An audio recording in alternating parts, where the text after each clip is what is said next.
نمیذاشتم. تک و تنها بودم اما تو رو تنها نمیذاشتم.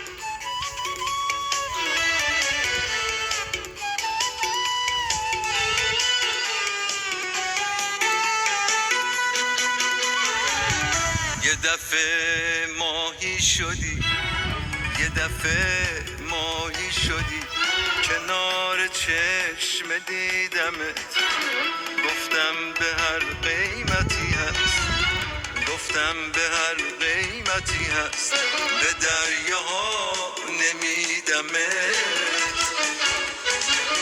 تنگ بلور آوردم، تو رو به خونه بردم، دور سرت بگردم، همش نگات میکردم. تنگ بلور